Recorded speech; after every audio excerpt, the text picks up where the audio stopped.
салом дӯстон, чӣ хеле ки мо шумо медонем якчанд рӯз пеш дар сомонаҳои иҷтимоӣ оиди баланд шудани нархи интернет бисёр ҳам баҳсу мунозира ва норозигиҳо ба вуҷуд омада буданд. Чӣ гуне ки ман дар видеои гузашта қайд карда будам ва боварӣ доштам ки ин ҳолат дер давом намекунад. Бо дастгирии якдигар ва дастаҷамъона фаъолият намудани миллати тоҷик ва халқи Тоҷикистон тавонистем ки интернетро ба ҳолати аввалааш баргардонем. Тибқи маълумоти як рӯзноманигори Радиои Озодӣ шоми 22 апрел дар тӯли 2 соат бештар аз 200 нафар шаҳрвандон ба муроҷиатномаи аъзоёни фаъоли ҷомеа барои муроҷиат ба парламент ва роҳбари Ҷумҳурии Тоҷикистон барои бекор намудани баландравии нархи интернет ном, насаб ва имзои худро гузоштанд.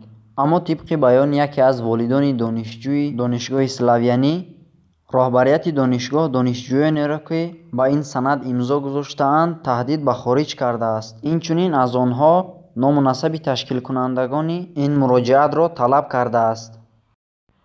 Санаи 23 апрел тариқи ахбори омма, телевизион, радио ва сомонаҳои иҷтимоӣ хабари бекоркунии қарори нархи интернет ва ба ҳолати аввалааш баргардондани он аз тарафи президенти Ҷумҳурии Тоҷикистон Эмомалии Раҳмон паҳн гардид.